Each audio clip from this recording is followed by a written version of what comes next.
Welcome to another Wingfoil Experience podcast episode. Today I have Wyatt Miller, who is a pro windsurfer and also a brand manager for Slingshot regarding windsurf and Wingfoil. And this is awesome because we could cover a lot. We could cover, first of all, who is Wyatt Miller and how did he transition from pro windsurfing to wingfoiling? How did he end up with Slingshot? What are the surfing conditions at the San Francisco Bay Area and also at River Gorge? And also, like, what is river surfing exactly? How does it work? What are the conditions? How can you wingfoil it? So that was awesome. And then we deep dived into some tech stuff, like what's the difference between the Slingwing version 1 and 2? What's his opinion on windows or no windows, boom or no boom? And also, we talked a lot about the backstory of the Spencer brothers landing the first backflip ever in wingfoiling, because as Slingshot is the sponsor of the Spencer brothers, Jeffrey Spencer and his brother, Wyatt is the guy who sends them all the wings that they could destroy. And hope you have fun with this episode. Let me know how you like it. Also let Wyatt know how you like it.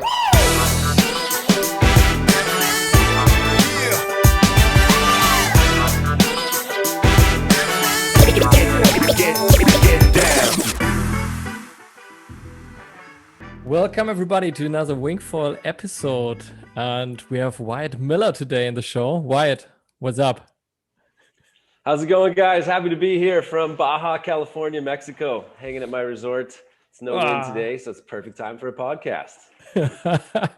So you already told me, like during the sound check, that you have the first day off without wind for like what, 10 days, something like that?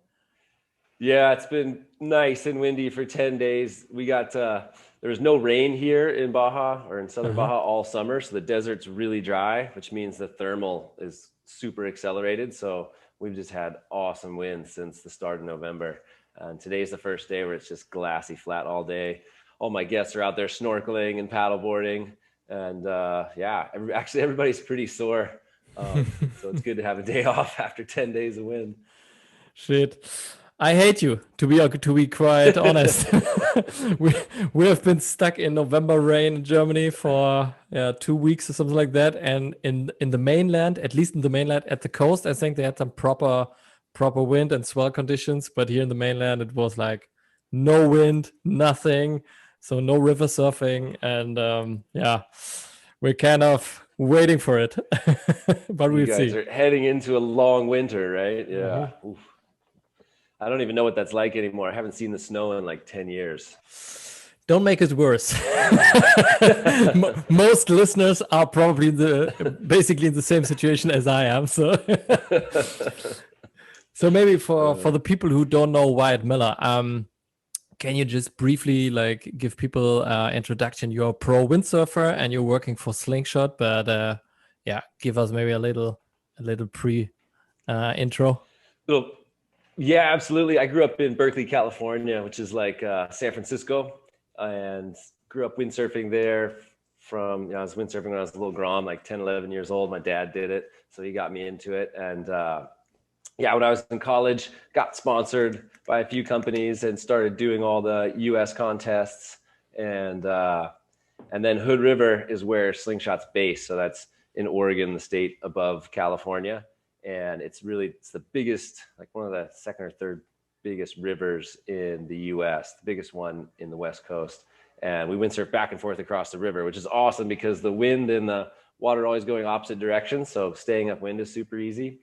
And so I was pro windsurfer for super long time. And then I started testing the windsurf foil gear for Tony Lagos, who's one of the co-owners of the company.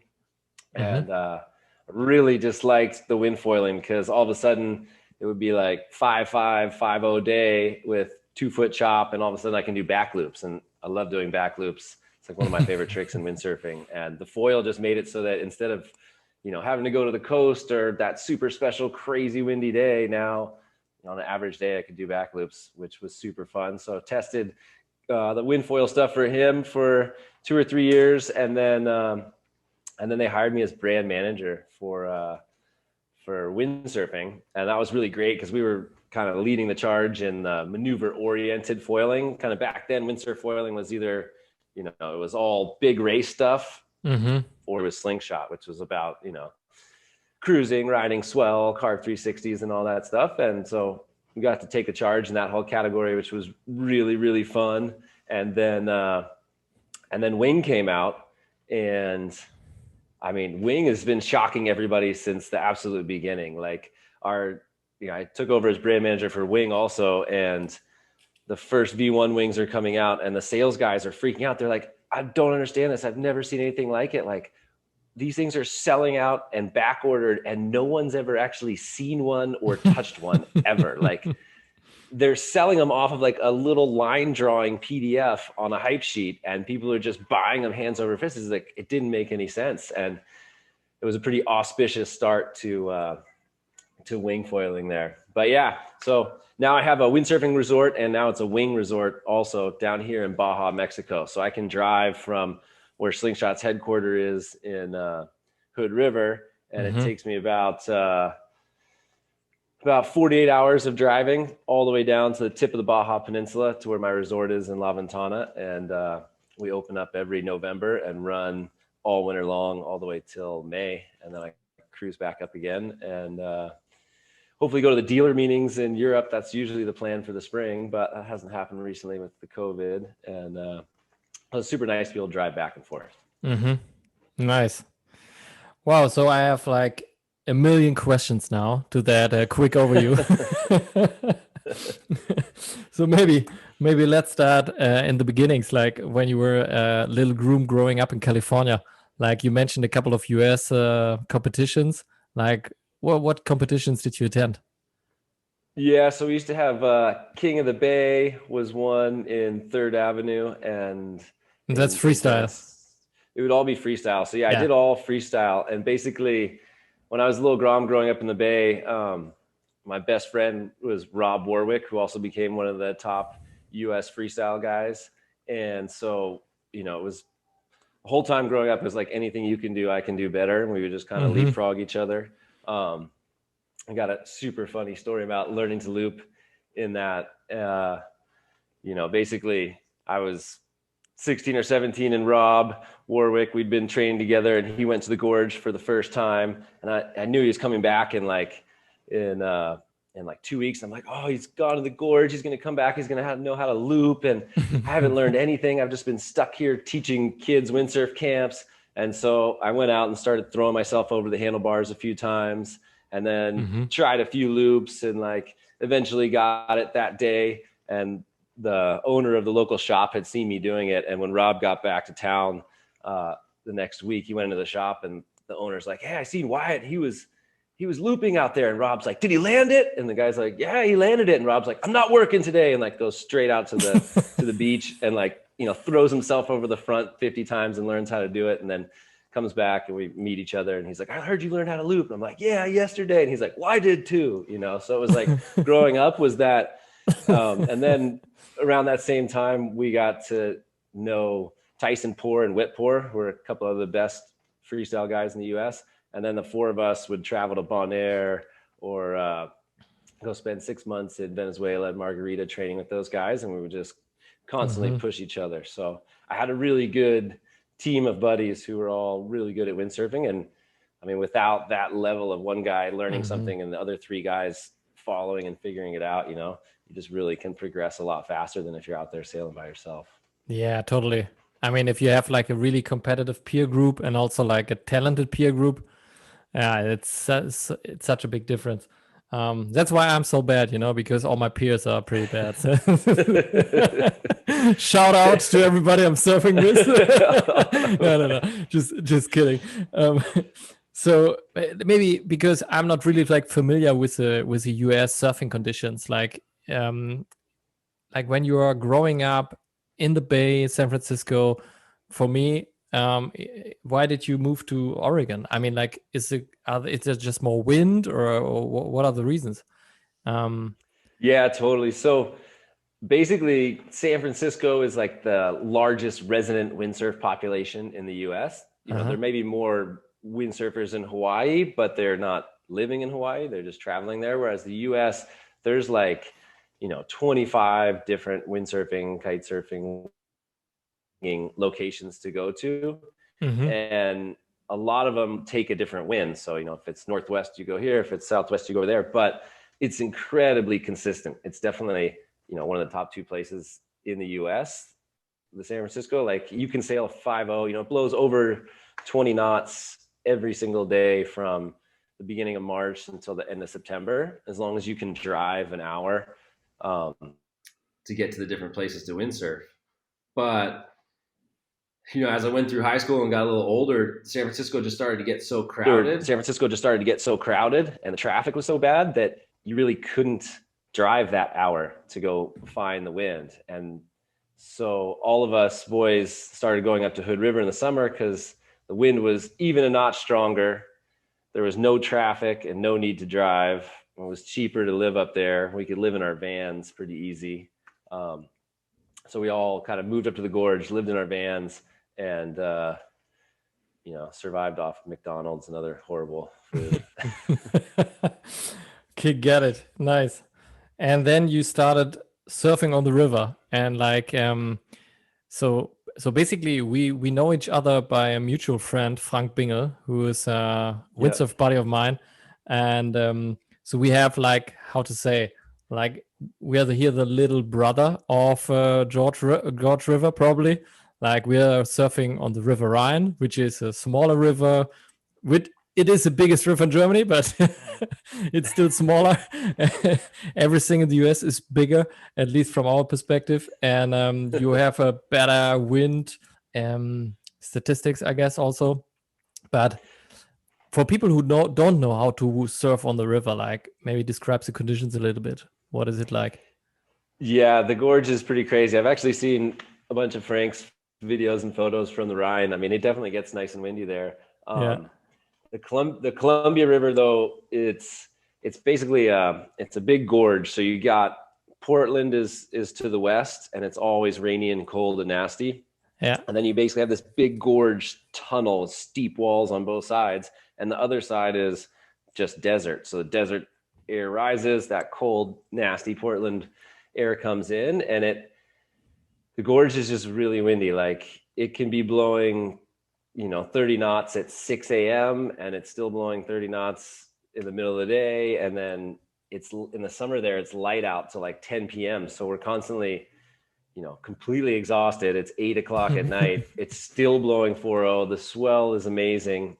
And you have a bunch of different spots on the river. And at the pinch points where it gets narrow, there's a lot of dams. But at each of these pinch points, you have the water accelerates between the narrows of the river, and the wind hits it. So we get, on good days, there's 3-4 meter swell in the river. Wow. And it can get really nice and steep. So you're doing back loops and push loops, and you can carve into a big swell and totally disappear. Your whole windsurf sails disappearing.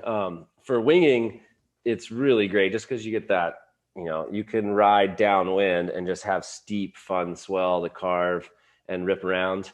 And, but yeah, it's amazing for a river that you get, 3 meter swell, no problem, a lot of days of summer. So it's great for all the, big jumps, and the wind just really blows strong. And how do I have to imagine, like, 3 or 4 meters swell? Like, is it kind of mellow, or is it like really, when you get washed, it's really like hurting your gear and yourself?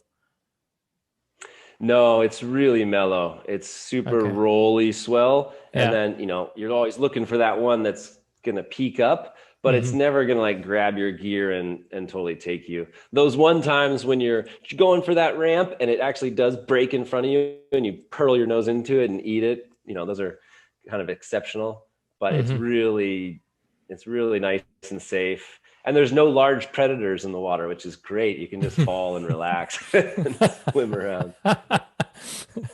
Nice. Although there is really big barges that come. Yeah. So you got these huge barges coming both ways.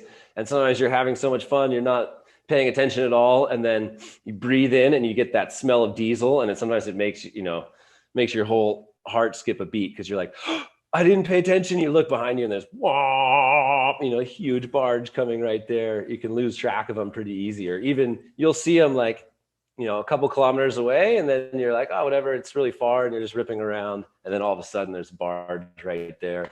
Yeah. Usually one person gets hit a year, but Oh, they really? tend to just bounce along the side to the end of it. Yeah, people And do get run over. yeah, did you had any restrictions like from the government or from local police or whatever to surf on the river? No, there's not really restrictions. There's no life jacket rules. It's pretty much wide open. You can't go super close to the dams because you might get sucked over, but Yeah. there's not really any restrictions about when you can use it or where. And it's Nice. yeah, it's a pretty rad all open place. So just talking about like bargains and I was thinking like on our rivers basically it's the same, I guess. You can see them coming. So if they're coming down the river, we have a pretty strong current. I don't know about the current in Sacramento River. Like how fast is it? Can you give us a hint? In the gorge, yeah, in the Columbia River, it's Columbia River, sorry. 6 knots, probably like 6 knots. All right. Sometimes it'll go a little faster, but usually it's around 6, maybe 7. Got it. Okay. Yeah, that's probably comparable. So if a ship is coming down the river, you actually have to pay attention a lot earlier. If it's coming up, you have way more time. But the scariest thing that can happen, at least on River Rhine, is a ship is, let's say it's going up the river and you're crossing behind it, and then you realize, oh, there's some ship coming down. I didn't see that one. And that's no. like, uh-oh. And then you're directly in front of it. And yeah, happened to me a couple of times, but as long as you pay attention, normally you're fine. Yeah, normally they're pretty fun. I remember one super funny time I was at the hatchery, which is our favorite windsurf spot, and it's almost like an amphitheater where you have these rocks going up that everybody sits in, overlooking like perfectly flat water on the inside, and then big swell. And I'm just eating granola bar or something, and everybody on the rocks like, oh my gosh, Wyatt just got hit by a barge, and everybody's like yelling that I just got hit by a barge, and I'm standing behind them. I'm like, guys, what are you talking about? And then they turn around, they look at me. And then I go, oh no, it's my dad because he's got my gear. and my dad he's notoriously doesn't pay a ton of attention. And he likes, used to be sponsored by like a underwater earphone company. And so he's always using them. And he was just sailing along and wasn't paying attention at all. And this barge comes, he totally doesn't pay attention. And like it blocks the wind and he falls over and he's like, an arm's length away from the barge, and everybody on the rocks is like screaming and that I just got hit by a barge. And anyways, he managed to just kind of swim backwards away from it, and yeah, didn't get hit, but it was a pretty funny close encounter that wasn't actually me, but everybody thought it was. Shit. Yeah, it sounds scary. So then you started windfoiling, right? Yeah, then I got super into windfoiling. And maybe for people who are not into wingfoiling, like when did you start that? I mean, it's not like the first time I saw windfoilers is probably not that long ago, probably like 5-6 years, something like that. Yeah, it would have been 5-6 years ago. Basically, it wasn't much of it. I don't think you could really buy it on the market yet when I first started, but Tony Lagos was out there every day. He got the foiling thing going with Slingshot and the kites and the wake, and he's a ripping windsurfer. Mm-hmm. And so he was getting it going and handed me some gear, and I think I did my first back loop on like 150 liter Wizard prototype. And back then we were definitely like, I was breaking a lot of the stuff and being like, Tony, mm-hmm. the M6 bolts aren't strong enough. We need to get thicker bolts in here. And then that was kind of when Balls Mueller was starting to go crazy with it. And so for a while there, it was kind of like Balls Mueller and his brother Jack and me, and we'd all, trading who could do backflips and this trick and that trick. Mm-hmm. And it was super fun because it was, it was just taking off. And basically the three of us were pushing each other a ton, just like me and my old buddies from the Bay did. And we got super into it. I mean, everybody would ask you like, oh, well, what do you like about windfoiling? And for me, it was always that foiling in general, it just makes less than exciting conditions super fun again. So, Mm-hmm. you know, I'm pretty spoiled. I get to windsurf a lot in nice windy places, but you just kind of lost even the freestyle. You know, if it was blowing 5.5 or 5.2, you know, the slidey tricks were getting a little boring. Always wanted to do, you know, big jumps and backflips, and couldn't really do that on the 5.2, 5.5. But then you throw a foil in and all of a sudden you can jump like crazy. You can get mad pop off of, you know, nothing for cool rotations. So yeah, I mean, the foiling hit windsurfing and it just reinvigorated it, because if you have not very exciting conditions, all of a sudden you're just like having the time of your life, like you're learning the windsurf all over again. Mm-hmm. It was really a game changer for me and got me like reinvigorated on going out when it wasn't blowing 4.0 with 3 meter swell. Got it. Nice. And for people who are not windfalling, like, I mean, for me, I just windfalled a couple of times. So I get the feeling, but I don't, I cannot really say something about the potential of it because I just had a couple of sessions.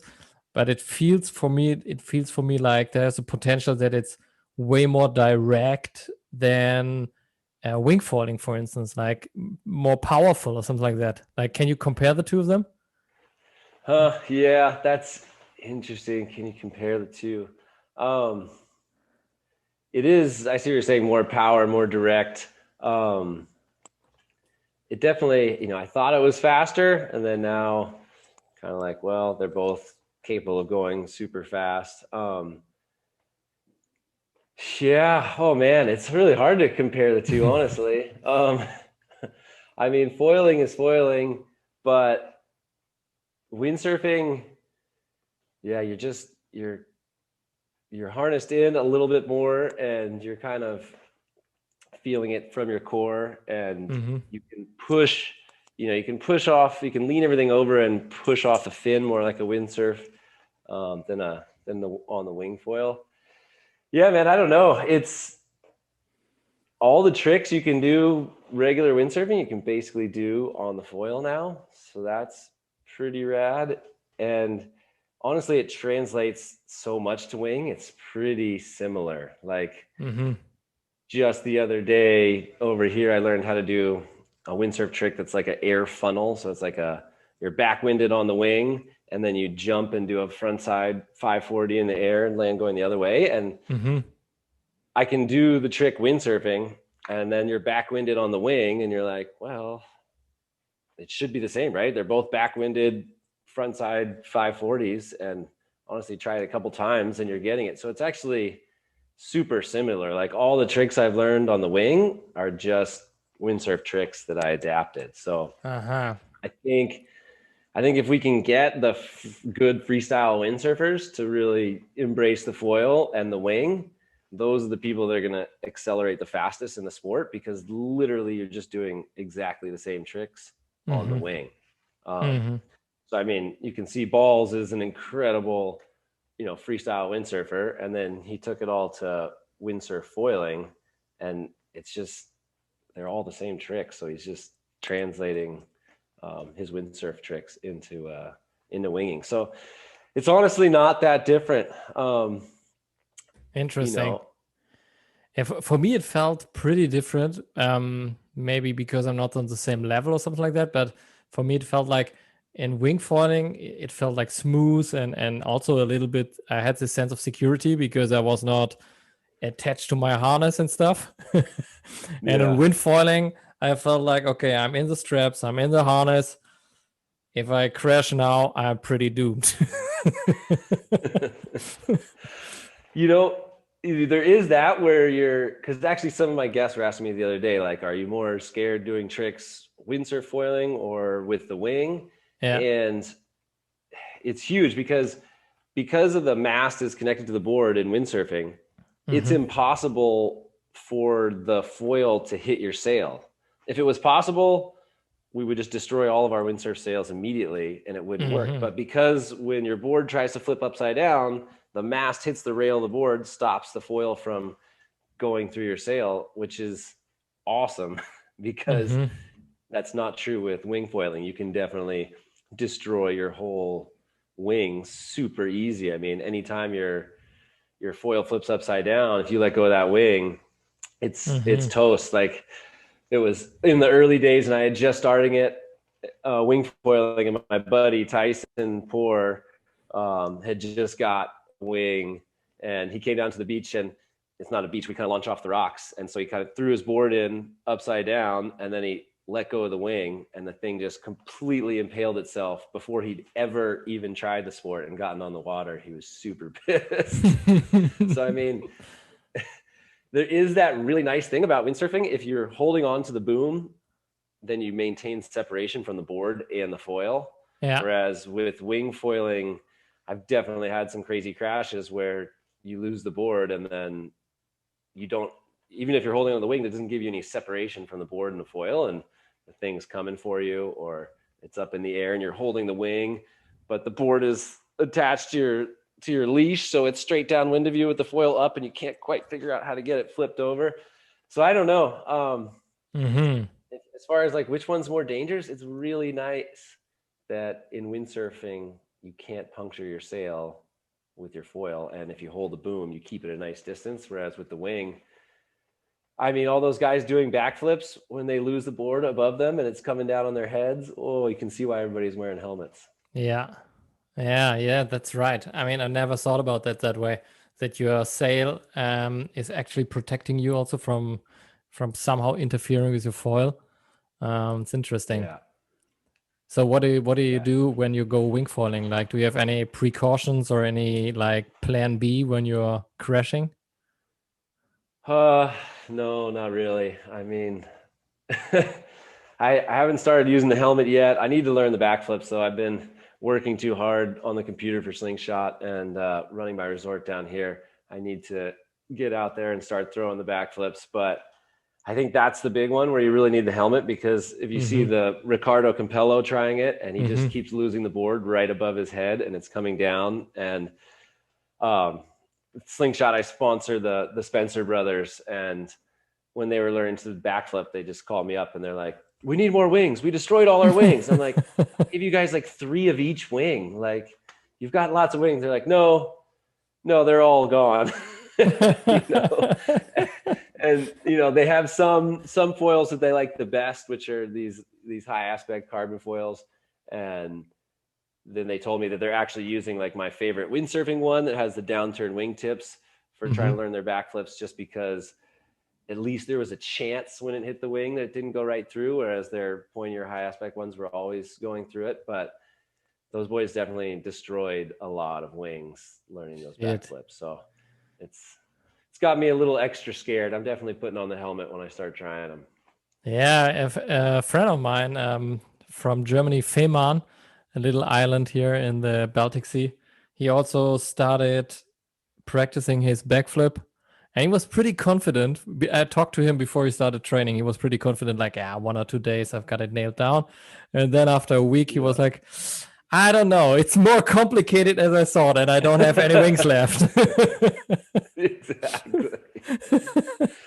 Yeah. So no, I hear you. I think you're gonna make a lot of money for the industry. Everybody learning backflips. We're gonna tearing wings left and right.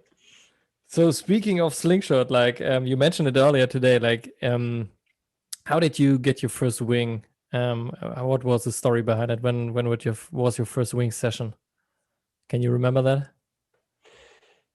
Yeah, I definitely remember the first wing session. So I had been working for Slingshot. It was probably like my second year as brand manager for Wind when we came out with the wing. And basically Tony had invented the wing 10 years ago, but foiling wasn't really a thing. So he has all these pictures of him out there with a wing that he had built, inflatable wing. And, he's on his sup board planing across the river in Hood River, but it was a ton of arm energy. And he tried to get a bunch of people from the office to come out and try it. And a couple of them tried it, like sailing back and forth a little bit on the sup board. But everyone was like, I don't know. It doesn't seem that great. Kiting was huge. Windsurfing's already going. Basically, Tony Lagos he lives in the future. And so oftentimes whatever he's designing, like the market's not ready for it yet. And that was totally the case with windsurfing. Was foil hadn't been invented, and flying across the water in a sup wasn't really as fun or cool as on a kite or a windsurf. And so it didn't totally take off. And then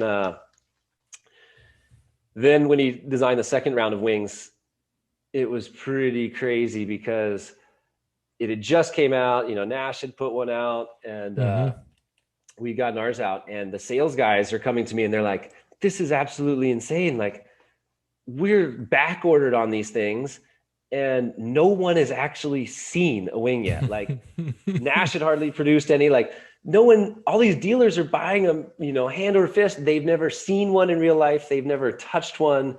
They're literally taking a line drawing on a PDF hype sheet and being like, I'll take 100, It was blowing everybody's mind just how popular it was. And was it just the US, or because I didn't see it that much in Europe, I guess, like 2 years ago? Yeah, it was kind of just in the US. It was all of our domestic dealers were going crazy for it. And, I'd never done it. So I went out to the hatchery, and it was a good windy day, and, it was probably blowing 4.5 or something. And our wing was a 4.2. And, I fell a couple of times trying to figure out how to hold the dang thing on the board. And then once I got up and started moving, I could foil basically back and forth. I was already wind foiling a lot. So it's so close to wind foil that, first couple runs, I'm going back and forth, no problem. And then, but to me, the thing was my efficiency was so low that I was like, I don't see how the sport's going to take off. Like, it needs to be blowing 25 for me to really get going. But that's the thing about wing foiling is that your first week, your efficiency is awful. You don't understand that you really need to hold it out towards the front of the board and pull back like you're rowing a boat instead of, pumping it downwind like a windsurf sail. So your efficiency is just really low. And after about 2 weeks, what you used to need, a 5.5 meter wing to get going, now you're going on a 4 meter wing. So it's kind of cool thing that your efficiency goes through the roof in under 2 weeks. But my initial impression was like, you need so much wind for this sport. Like, how could this really ever take off?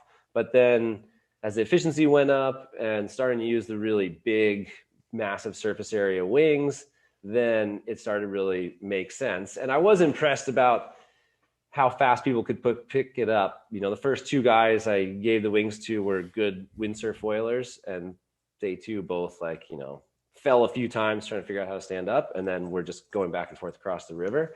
So the learning curve was pretty steep, and I saw some potential. But I mean, that whole first summer, we were just completely sold out of wings. We couldn't produce them fast enough. And to this date, like, we still can't produce them fast enough. We're still back ordered on wings. The industry is pretty crazy. Like in Maui right now, the stores are reporting like 30-1 wings over kites sales. Pretty much all of 30-1. 30-1 in Hawaii right now. Really? Yeah. Like, just that we don't have a miscommunication. It's like one kite, 30 wings. Yeah. Sold. Wow. Yeah. That's the latest numbers from the shops in Maui. And wow. And it's a little scary, but I think most of the kite brands are, seeing wing get pretty dang close to the numbers of kites that they've sold in this last year.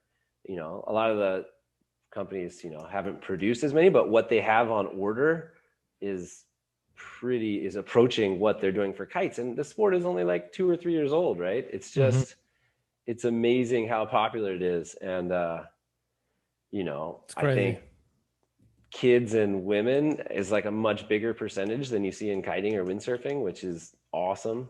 The sport, I mean, it just continues to blow everyone away. Like, you just can't even understand how it could be this popular, That's crazy. Yeah, your numbers are way ahead our German numbers, I guess. Like, I think there are a lot of wings sold this year, but not in any case like close to what you're reporting. And also like Slingshot Germany has, I guess, sold out since I've talked to them. Like Yeah. like whole summer they were like, yeah, sorry, we got nothing in stock. It's like, okay.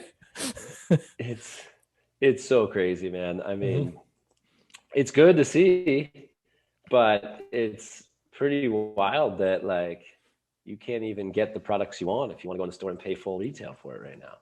Yeah. And the pandemic, the pandemic was also, you also have to look at the whole pandemic because what happened there was, everybody saw this huge uptick in sales, but with the pandemic coming, all the water sports companies needed to hold on to cash to pay their employees, because they figured we weren't going to have a lot of sales, things were going to dry up. We need to retain cash to keep the business running. And so a lot of the companies canceled the purchase orders with the factories in China and kind of to make sure they could keep functioning and keep the lights on. And then what happened is everyone stopped spending monies in bars and restaurants and vacations, and all of a sudden everybody had disposable income to buy toys, and they're stuck at home watching fun wing videos all day, and like, I want to get my new wing, and I haven't had a beer at the bar in 2 months, so got a little extra cash. And then at the same time, you have all the companies pulling back on their purchase orders of the factories. You see this rush of demand. And it's not like you can just flick on the light switch, right? Yep. It's more like starting a train rolling again in the factories in China. So, that really hampered production. It was just kind of a mismatch, The Yeah. companies are pulling back, and they just didn't expect this surge to happen, and so that really slowed, the availability of gear and the production of gear this whole year. Yeah, and my feeling is that everybody who ordered, like let's say in spring, got his gear in summer. So everybody who ordered during summer just got his gear right now, and everybody ordering now is like, what? I have to wait till February? It's like, Yeah. so yeah. I mean, that's what our sales guys are saying. They're like, if I order gear now, when will I get it? And it's like, can't tell you when you're going to get it, but I can tell you that if you order it today, you're going to get it sooner than if you order it tomorrow. But that's all the information we got. Nice. Yeah. Nice. So, yeah, so you started wingfoiling and you also became a brand manager for Slingshot for Wing, right? Yeah. So I took the brand manager job at Slingshot, and at first that was really easy because we only had like one product, and didn't really have a team or anything. But now it's taking up like way too much of my time. The workload has tripled since everybody's ordering wings, and we're designing new wings and new foils and new harness lines and wrist attachments. I mean, the product development is just going crazy fast, and we're getting new team riders and expanding our team. And so now it used to be mostly I was working on windsurf foiling, and I have to admit that now it's like 70% of my time is focused on the wing. Wow. It's really the chance for growth for the company is all wing. So the Slingshot V2, so the Slingwing V2 is kind of a like all the tests you can read. It's like one of the best wings out there. Super nice product. But the V1 had his issues, right? So yeah, for sure. The V1, I mean, no one really knew what made a good wing. It's like, we need windows. No, we don't need windows. You've got to have 18 handles. No, we don't have to have 18 handles. Okay, it's got to have an inflatable trailing edge to give it more rigidity. It was just like the other thing was that like the whole sport hadn't developed to the point where we knew like where the fun was. Is the fun happening in big rivers when it's blowing 30? Is the fun going downwind? Is the fun jumping? Like, we don't know. So yeah, the V1 was just like, everybody's you kind of seen it with a lot of the brands. It was their, shot in the dark. Like, here's what we think wind foiling is. And, but then when we started designing the V2, it became really apparent that, at least for the entry level people, and still like probably the majority of winging, the fun thing is getting rid of the power in the wing and focusing on your foil and seeing how long you can keep going on a bump and connecting bump to bump to bump. So we really designed that V2 with like the small leading edge so that it slips through the wind really well. Like to me, it's the best. It's the best. It doesn't have the most power of all the wings on the market, but it's the best drifting wing, or drifting, or like riding swell downwind, because anytime you have that big old leading edge, you just feel like you're dragging something as you're trying to ride and connect swells downwind. So that the whole idea of that V2 is to make it like as light as possible and make it drift and slip through the wind the best when you're just holding it with one hand, and just have it be super balanced. So it's not messing with you as you're trying to connect from swell to swell. Yeah. I mean, these are, and that's still what, when I started wingfoiling, like, I mean, first you have no clue what gear to take, right? And you just, and when you're learning, you're like, at least my point of view is, it's my fault if I'm not progressing. It's not the fault of my gear. If I'm completely new, so I try to make the most of what I have. But yeah, at one point when you get better, you realize like a wing that is kind of like, if you just let it go on its leash and it's like driving you crazy, you already know this wing is going to drive me crazy also when I'm kind of trying drifting it, or, you know, whatever it is. And also like the big leading edge. Yeah, it's kind of like, at first for me, it was like, do you really have to have such a big leading edge on some wings? And yeah, I kind of get it. It gives you probably like a better direct connection if you're pumping it and stuff like that. But yeah, it also brings some disadvantages, as you said. Like you always have to drag it through the wind and stuff. So so we all had to learn probably like what's great, and also like what do you want, where do you need your wing. And exactly, that was the thing. The first generation, we were like, nobody knew what we wanted from a wing, you know, like, do we want it to, you know, drift really well? Do we want it to make us go really fast? Do we want it to help us jump? Do we want it to, you know, disappear? And the hard thing is that you kind of have two choices, right? You can have a small leading edge with a higher pressure, but it's more flexy and you need extra pressure to really stiffen it out. Or with a bigger leading edge, you can't inflate it as much because it's too much pressure on the seams. If you inflate the big leading edge the same as you would the small, it just rips apart because the seams can't handle that bigger circumference. So you go the huge leading edge, it's nice and stiff, but you can't pump it up very hard.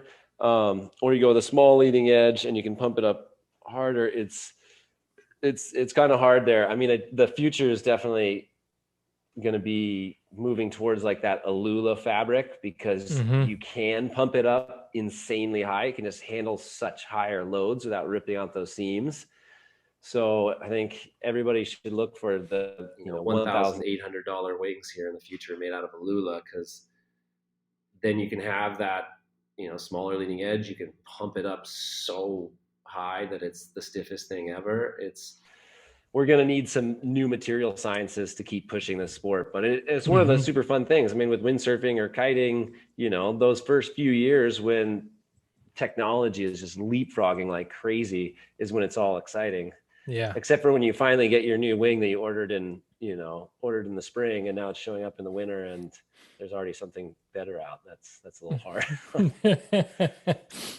Yeah. I mean, you have pros and cons. So, like what we see now is like we see huge progression, and like this year some companies even had like 3 generations out. Most of them had 2 generations of wings out, some had 1, whatever, but there's going to be a lot of progress coming. And yeah, like it should not prevent people from getting into the sport. So that's something, you know, like I already talked to a couple of friends who are windsurfers or kitesurfers, and they were like, yeah, I'm going to wait till this point in time. And I'm like, dude, if you just want to do it, you know, like don't talk yourself out of the fun. It's so much fun right now. I'm having so much fun. I don't have the perfect gear. I mean, I don't care if there's something better next year. I can still sell my gear, because there's no market for used gear right now, at least not in Europe. Like everybody who has gear is keeping it. Yeah. really hard to get something. So if there's something great coming out next year, you can easily sell your gear to a beginner who doesn't want to pay like 3,000-4,000 euros for a whole set. He will be happy to get something that is used. So I don't know, like just start. Yeah, if you don't start this year, you'll be 1 year older when you do. Yeah, that's right. So when do you maybe a couple of questions regarding your wing, like the two questions that I get from everybody is like windows or no windows. What's your opinion?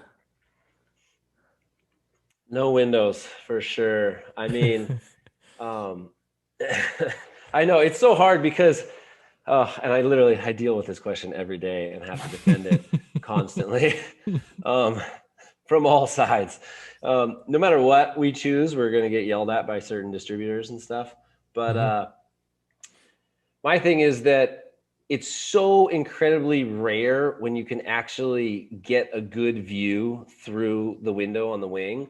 Like the window has to go all the way from the strut to the tip of the wing to really see anything. It's never where you actually are looking. And you're holding the wing and you're looking in front of you. You can see fine in front of you. It's true you can't see downwind, but like the strut is right in front of your face.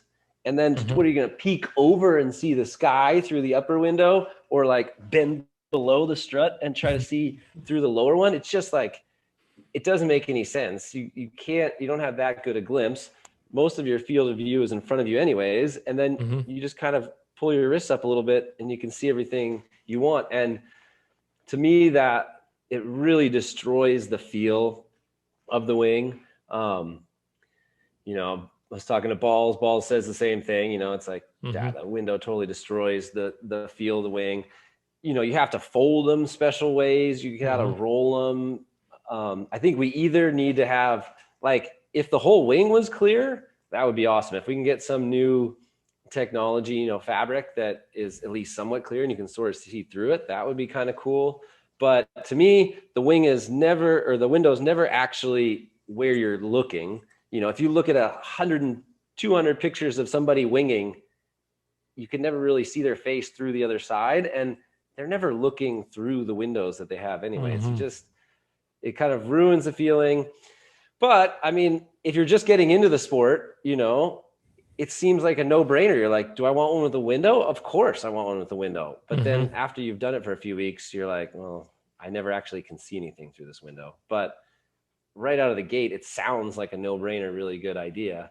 But yeah, it ruins the feel of the wing. You can't pack it in as small. I think, on a beginner price point wing, having a big window maybe make everybody feel better. There's nothing wrong with that. But I think you'll see less and less of them in high-end wings just because it seems like a great idea, but in practice, it's never where you actually want to look, Yeah, I mean, so yeah, I'm kind of opinionated about that one. Yeah, I hear you. I've been in your team for a long time, but I also see like two reasons to get a window. Like for me, like in low wind, being I'm not able to just flick up my wing, and because I'm really like struggling to use every little bit of the wind. And for me, it just happened a couple of times that I didn't see a little fisher boat coming, like that was downwind from me, something like that. So you kind of lose like 50 degrees of your surround view and your orientation. But I mean, obviously, I'm also not like looking for the last 5% in my gear. So that's something that I felt, and also like on the river. So that's why I thought maybe you have the same problems. Like I really want to make sure that I don't miss a cargo ship, something like that. And they're usually like directly on the upper side of my wing. They're not in front of me. They're not behind me. They're not upwind. They're hiding behind my wing. Hiding behind the wing. It's true. Yeah. It is true. I mean, it might be beneficial in some circumstances, but you're always going to have a blind spot. Like I went and pulled like tons of intermediate wingers who have used a lot of the different wings, some with windows and some without the windows. And basically the consensus is like, there's still a blind spot. No matter how good your window is, there's still a pretty huge blind spot. So you still end up kind of lifting the wing or trying to look around. I mean, with the windsurf sail, we got, the huge window, but you still have a pretty big blind spot, and I still run into people all the time. So yeah. It's just a fact of out there being in traffic is you're going to sort of get in people's way or turn when you're not supposed to. I don't know. Got it. So no window for you. Have a completely clear wings. People are still going to be running into each other. Yeah, that's a different reasons probably.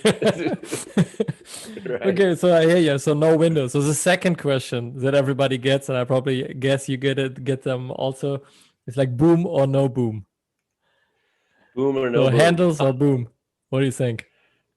Handles or boom. So being a windsurfer, like I was like, boom, no boom. I wasn't that into a boom. And then we had some prototype wings with a boom.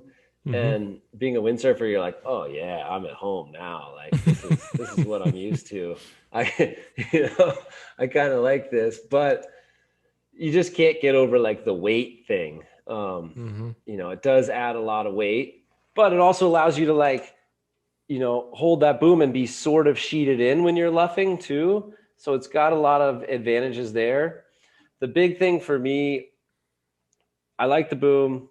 I like the handles for being lighter. I feel like I like the boom more because I'm a windsurfer. But my problem is that the boom still, you don't have any wrist control like that. It's still floppy in the tail end, so you don't have any wrist control. The future is going to be when we all have totally rigid handles that wrap around the strut so that you can roll your wrists like that. The second you give me one of those, like all of us freestyle windsurf guys are going to be doing like the big air flockas and backwinding it and doing burners. Like right now I'm going backwinded, putting my hands inside the handles, like holding the strut. And then I'm trying to do an air spin and I'm like grabbing back to the handle. The future is really like detachable, hard handles that have hard plastic that wraps around the strut that gives you wrist control. And the boom doesn't do that. So the boom is not the future. The detachable hard handles that you can move up and down the strut and perfectly place, that's the future. Interesting. Yeah. I mean, I had a prototype the other day that had a carbon boom. That was kind of nice because it was pretty light. Not as light as handles, obviously, but it was pretty light. But I also had exactly that problem that I felt like, especially on the carbon, you have there was no rubber on it or something like that. So it was also a little bit hard to grab it perfectly. And it felt like you're losing your wrist control or something like that. I don't know. Yeah, exactly. Interesting. I think all the handle technology right now is not that great, and it's going to change a lot for sure. Nice. So when's the first? What do you think? Who's going to be the first one with? I always pronounce it wrong. Like Alula? Is it Alula? Yeah, Alula fabric. Yeah, Alula fabric. I think everybody's going to push towards. I think F1's going to come out with it pretty soon. I think the duotone will have it. I mean, I think that the market is ready for the $2,000 wing, right? I mean, there's a lot of people out there who just want the best thing ever, and price is not really an issue. So wings are already like $800 or $900, and now they're going to be like double that, which is going to be a little hard to stomach. But I mean, that's the price of kites, right? So I think, most companies will come out with two versions. There'll have to be an Alula super expensive version and then, a regular version. We need some more material scientists out there to keep working really hard on fabrics and make us some crazy revolutionary fabric, because that is really going to change the whole design side of these wings. I mean, yeah, if you could have the tiniest leading edge ever, but the thing is stiff, like it's, made out of carbon, there's no telling what kind of crazy stuff you can do. I mean, we'll just keep turning them more and more into hang gliders, right? I mean, like you just mentioned it, like there's probably very expensive wing coming our ways with great fabric, but I mean, the difference for kite surfing is like in kiting, I have maybe 2 or 3 kites, and that's my main expenses, right? I have a bar and I have a board. So, but the bar and the board is not as expensive as in wingfoiling. So, wingfoiling, I have a more expensive board. I mean, okay, your windsurfers are a different animal. You have like 10K gear just for free riding, and then you have your Yeah. racing gear and your wave gear. But what do you feel like? Where are we heading there? I can already tell. Like a couple of friends of mine are like, I don't want to invest 4K into wing foiling. Like it's too expensive right now. So do you think we're going prices up or prices down? What do you think? Oh, that's a good question. Are we going prices up or prices down? Well, I think that when a used market emerges here in the next couple of years, that'll bring some prices down. But uh, I I think you have both ends, So we're going to see the price for the good wings go way up, but we'll also see tons of companies releasing a price point wing made Mm-hmm. from, worse material, without the huge quality control that we have in like the really good kite factories, but, switching to another factory that making a less good product for cheaper. Because one of the things you have to think here is that like the windsurfers and the kiters, of course, are the early adopters to this sport. Mm-hmm. But the huge market opportunity here is the sup population, because basically, you have so many people who own a sup or own 3 sups, and with this wing thing, you can be like, you can buy a wing, you can get on your sup, and I guarantee you're going to go faster than you've ever paddled that thing before. Mm-hmm. And it's going to add this like whole new level of fun. So the really big market opportunity is the sup community. And like at Slingshot, we made that help design the sup winder. It's basically a stick-on A-box that goes in the bottom of your sup with a big old keel fin, so that you can Mm-hmm. stay upwind and learn how to wing back and forth on the sup that you already own. Mm-hmm. And like those things have sold thousands of units already, and we just haven't really, as the first people in the sport, the kiters and the windsurfers, we got to do a good job of reaching out to the sup market, because there's Mm-hmm. so many people who own a sup, and it could be like the heyday of windsurfing all over again, where every lake was full of people on longboard windsurfers with brightly colored sails cruising around, because you have that huge community of suppers who are out on that lake in light winds paddling around. And if we can, like, the sup winder is one key tool, the next key tool is going to be that price point sling wing, and Mm-hmm. that's going to really grow the whole sport once we can reach out to that sup Mm-hmm. community and give them a wing that'll let them go even faster than they've ever paddled before. It's just, Yeah. it makes so much sense, but we haven't crossed that channel yet. Yeah. I mean, you mentioned it earlier that you're keen to see the really great windsurf foilers going to the sports. I mean, that's something that we have on the pro athlete side, that it's there are no wingfoil pros right now. So the guys who are kind of the wingfoiling pros right now are windfoilers, or they are kite surfers, more or less. Basically, that's it. So now but we also have great surf foilers. I didn't hear of like a really pro surf foiler who switched or who started wingfoiling, something like that. Probably that's gonna happen. Um, and Yeah.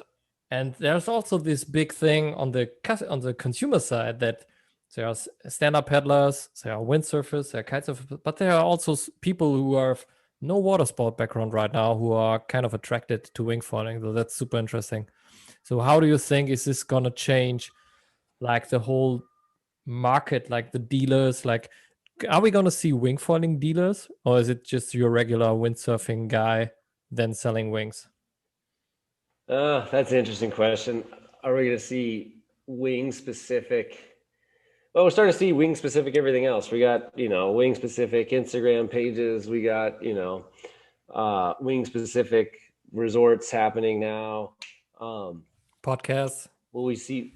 wing specific podcast. Yeah, right. I mean, the sport is really just in its infancy, right? It's only been around for 2 years and you still can't buy the equipment. Yeah, I think we will.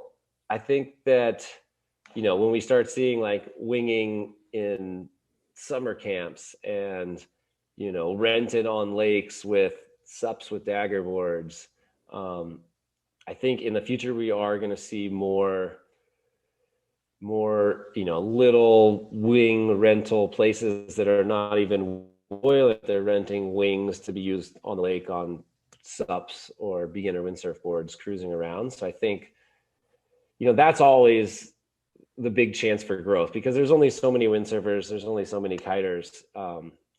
But it's when you can step outside that box to reach out to the suppers or the skateboarders, or what's happening now, like we're getting surfers who are doing a little surf foiling and now they want a wing foil. There's such a limited market when you talk about windsurfers and kiters. I mean, the avenue for growth is suppers and summer camps, and that's where we're going to see it really explode, I think. And we need the price point wing, because what I really see, since the start of winging, I have the resort down here in Mexico, and for the first 2 years I had wings. The windsurfers and kiters weren't really into using it, but I have all these kids come down with their parents, and if I blow up a wing and I give it to the kid on the beach, it's blowing 22 knots. The kids will play with the wing on the beach for hours. And then they come running up and they're like, this is my new favorite water sport. And you're like, we haven't even gotten in the water yet, but and they're running and jumping and gliding on the thing. They're learning how to flip it over. They're learning how to control the thing. It's crazy how kids are attracted to it. And like this summer was really interesting to see how fast these kids picked it up. And I guess with kiting, you have to be like, okay, let's go do these lessons. With windsurfing, you're like, okay, we're going to sign you up for lessons. Here's how you're going to learn. With winging, it's way better for kids, because you just blow up a wing and you're like, here's a toy, go play with it. And so we saw a few kids in Hood River, like Tony's son, who's like 10 or 11, and they give these kids a couple wings. They go down to the sandbar where everybody's launching kites and stuff. And these kids are running and jumping for hours. And then they get the little skimboard out, and there's, a little puddle of water, and they're running and jumping on the skimboard and going across. They did that for like 3 weeks this summer, 6 hours a day. There's just, we call them the Nat Squad, and they're just down there having so fun with it. And then, they start to be like, okay, let's try a board. The next crazy thing about wing foiling that you don't see in any of these other sports other than SUP is that you can do it on your knees. Like you don't even have to have enough skill to stand on the board. These kids are on their knees foiling all the way across the river and back with the wing, never getting off their knees. So if you can give people a sport that you can do on your knees, that just incredibly broadens the number of users you can have. And so, then these kids are like 1 week blasting back and forth on their knees, staying upwind, and then they're standing up. And then one more week, they're like demanding foot straps, and then they get the foot straps, and now they're out there jumping and doing 360s with me. And these kids didn't have any lessons. I don't know, kids are kind of adverse to taking lessons. It's kind of like a sort of intense thing. You're going to go take this lesson, or your dad's going to teach you. It's amazing that you can just give them the wing and be like, here's a toy, go play with it. And the whole time they're playing with it, they're learning all the skills you'd be teaching them anyways. And it was so cool to see, honestly, how fast these kids picked it up, just using it as a toy, and that's going to be a huge market too. Is like, it was actually, so then Eli's doing it on the skimboard, right? And he's ripping back and forth, and his dad takes him to the coast. Tony Lagos takes him to the coast, and the kid is on the beach with a sling wing, throws the skimboard down, and he's going like 2 miles down the beach on the skimboard. And so Tony keeps sending me all these videos, and I'm like, that is my childhood dream right there, like endless skimboarding. The whole problem with skimboarding is that you run out of speed and stop, and then you got to run and jump back on. But if I could just go forever, that's like my whole childhood dream. And so last year I got a couple nice bigger skimboards from Slingshot, and took out my biggest wing and came down here to the coast where it's like perfect flat sand for it. And I realized I was just too fat. I couldn't do it. Shit. No I childhood slowly dream. worked my way all the way. I slowly worked my way all the way down the beach, like running and trying to jump on the skimboard. And, it wasn't the same as being 11 years old and, being that lightweight. It just didn't work. But in the last episode I released, I had Finn Flügel, who is a 11-year-old German fly surfer pro athlete, super cool guy. And he's like, I first saw him this summer on a German island, and he was for 6 hours in 5 knots practicing his foil skills and like going back and forth and switching kites. And he was driving his parents crazy, I guess, because they were like, okay, come on, buddy, let's go. It's just 5 knots. No. And they have so much energy, exactly. They have so much energy, and every little ounce of wind and swell is going to be used. And yeah. And as you said earlier, we're kind of spoiled. We're looking for the perfect conditions, and and this is like, these kids are just having a blast, being out there in whatever conditions you throw at them. Yeah, it's so cool. I mean, and the whole wing thing is just so intuitive. Like every kid is like held an umbrella in the rain, or like held up their towel on the beach in the wind. Sorry, not the rain, the wind. And so the second they pick up the wing, it's just kind of intuitive. They're like, okay, I've held a towel or an umbrella in the wind. I kind of get this. It's such an intuitive sport. Windsurfing's not that way. I mean, you pick it up and you don't have any power, and then you grab it and you have too much power. The wing is just, it's so intuitive, and kids are picking it up crazy quick. It's like, it's exploding with the kids in Hood River. And, we have parents who've tried to get these kids to windsurf and kite for their whole lives and been unsuccessful. And now they're not even trying with the wing. They're just, the kid's demanding to grab the wing and go play. And dad's like, oh, there goes my $900 wing. He's going to destroy it. But, the kid's running and jumping with the thing for hours, and they're learning so much. That's going to be the cool thing too. Nice. One of the reasons why I was so super stoked on being brand manager for Wing, I have to admit, was because I thought that what was going to happen was that you'd have all these kids who learned how to wing, and they're going to learn how to ride small boards and do deep water starts. And then if the kid can ride a small board and wing and foil, that same kid, I imagine, is going to be able to go right onto a windsurf foil board, uphaul. The balance is almost exactly the same with sheeting in, sheeting out, and they're going to be able to get up and go windfoiling their first day. And because they know how to do, sink the board and do the deep water start with the wing, that's going to translate super fast into being able to do a water start. So the problem with windsurfing is you just have this super long learning curve, and it takes months and months to learn. But my whole idea was that, for sure, kids are going to learn how to wing, and they're going to be able to learn to cross over into windsurf foiling like in 1 to 2 days. And windsurf foiling, we're going to be jumping higher and going faster. And so why wouldn't they gravitate towards windsurfing? So I really saw winging as saving windsurfing. But then this summer, I'm out on a 4.0 on the river with all my buddies who are on 4.0 windsurfing sails. And, they're doing backflips and front flips, but I'm like going just as fast as them, and then boosting on the wing and going, twice as high and almost landing on people.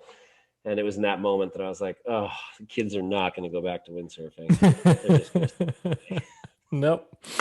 It's already like, I think the first glimpse we all had was like, we don't need this sport.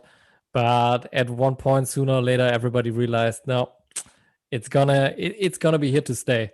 It's not just gonna transition into kite surfing or windsurfing back and forth or something like that. It's gonna be a different animal. And nice. Yeah, I'm a Wyatt, little upset it's not going to be creating another million windsurfers, but it is pretty dang fun. And honestly, wingfoiling has just gotten more and more fun the better I get. So yeah, it's the kids are going to stick with it and they're going to push it we're like we're crazy. kind of coming to the end of the podcast, but before we end the episode, I would like to hear the last story about the Spencer brothers. Like, when did you start sponsoring them, and what was the whole story um, like building up to the backflip? Because that was a huge sensation, right? Like, at least here in Europe, like first backflip, everybody was like, "Whoa!" Yeah, it definitely changed the trajectory that the sport was going and made, everybody stand up and pay attention that like, Hmm. oh, okay, the sport just got real. Um, Honestly, they kind of kept it a secret while they were doing it, other than destroying all of their wings, uh, learning how to do it. They you know, so I guess how did the Spencer brothers and that whole thing start? The Spencer brothers Yeah. and that whole thing started with Tony Lagosche just kind of gravitates to people who are at the top end of every sport, and he is really loves to design gear for the highest level in the sport. And sometimes we have to Hmm. get him to tone it down a little bit, but he's just so passionate about, pushing things way further than they've ever been. And the Spencer kids were really getting good at the downwind foil stand-up paddling. Hmm. And so Tony was working directly with them, trying to develop foils that would, beat Kai Lenny in those big channel crossings. And the Spencers were doing incredible at that. Like the last big one, I think Jeffrey, like on Tony's new wings, beat Kai Lenny to the other side by like 26 minutes, but then lost the foil and had to start paddling. And Kai Lenny, ends up catching in there and ends up, pumping all the way into the inside and beats Jeffrey. So the kids were super good at the downwind foiling and they got super into it. And Tony was just pumping them with all the best foiling gear and the craziest new foils. And then, they didn't windsurf or kite. So they caught on to the wing like right away and started pushing it. And we've been sporting them ever since. And they were the ones who they were looking for a wing that was all about jumping and speed. And so Tony worked with them directly to develop this new wing that launches in January, the Dart, which is what I use all the time now. Um, Yeah, I've seen it and on your so, Instagram. they, Looks like yeah, a, it looks a little bit like a Batman wing or something like that. it's crazy. It's definitely it's like a Batman wing. It's finally somebody in the sport made a wing that's like only about speed, power, jumping, and backflips. Like that's the whole design brief for that wing is like make it go super fast, make it have tons of loft and hang time and jumps, you know, and let's make something that the Spencers can do backflips off of. And so they literally designed that wing with Tony in the hopes of, being able to do backflips and just huge, crazy jumps. And all with all the prototypes, they figured out that backflip, and it was definitely pretty Nice. impressive. I mean, he's doing it off of nothing now, right? I mean, he's Yeah. doing it on the way in Hawaii off of nothing. Um, it's pretty impressive. But yeah, I'm super fired up about that new wing. Like honestly, it's kind of all I ride now because I just want to jump and go higher and do crazy railies, and that wing just has insane loft. Like the first time I got to use it, I was in the gorge and it was blowing, 25, 4 or 5 or something. Hmm. And it was the end of the day. And the first time I took a jump, like you take a jump and then it stops up in the air and you don't fall down. And it kind of threw my whole jump off because my legs are swinging under me because I expect to go up and come down. But this thing Hmm. just goes up and just catches in the air. And you're like, what? It's got an even more massive leading edge. And it just has so much loft and float that it actually like freaked me out. And I like ditched my board and then I'm slowly falling back towards my board. It was kind of sketchy because it's just so different than anything I ever tried before. And that wing was the Spencer's backflip wing. I mean, they wanted to do a backflip. They sat down with Tony and they designed a wing that was just made for speed, jump, backflip. Nice. Yeah. Yeah, looking forward to ride one. I'm really curious to get my hands on one. Yeah. It's definitely like every wing company, it's kind of a monotony towards the drifting wing, like F1 came out with a really light, really nice drifting wing, and that was the direction that winging was going, was riding swell downwind and drifting. And so you just see the videos of Kanaha on Maui, and there's like 15 brands out there and 80% of them look exactly the same. And so I'm excited to see how people take to this new dart wing. I mean, it's not the most well behaved, it's not the best drifting wing by any means, but finally we have a freestyle jumping speed wing on the market. It's going to change things. I'm scared to see what everybody's going to do on it. Nice. That just means I got to try it next. Yeah, looking forward to your backflip. And your new helmet. It's coming soon. Yeah. So Wyatt, if someone is like interested in finding out more about you, Slingshot, your resort, like where can people reach out to you? If you let's see, my resort is prowindsurflaventana.com. If you just Google Wyatt Miller windsurfing Baja, it'll basically take you to my website. Next year, we're going to have to put up a new website that's like BajaWingsurfing.com and basically offer the same packages because it's blowing up so much. But yeah, we've got, hard to travel anywhere in the pandemic right now. But our place down here in Baja, we open November and close in the end of May, and it's just steady, nice wind all winter long. It's a pretty beautiful spot. So yeah, come check me out down here.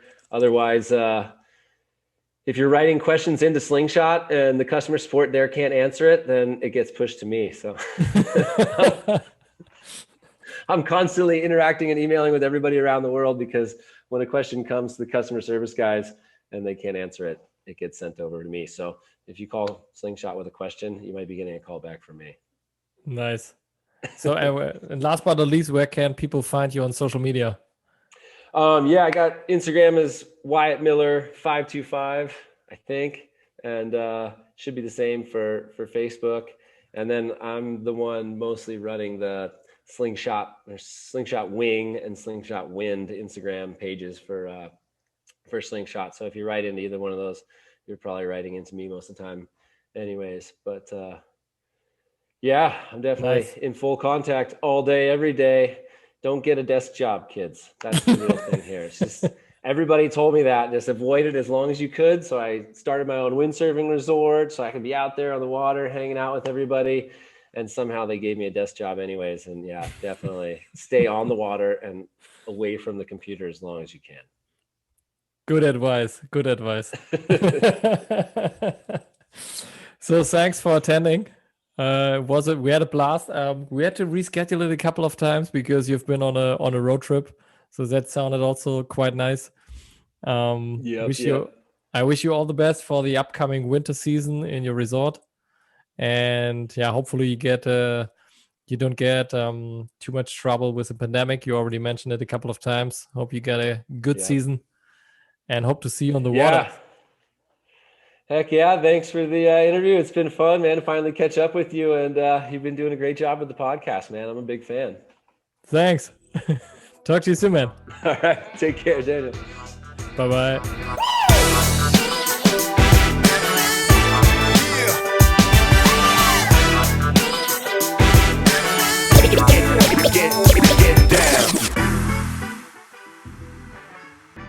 That was Wyatt Miller from Slingshot. Hope you liked the video. Please subscribe to the channel. Also give us a thumbs up if you liked the video.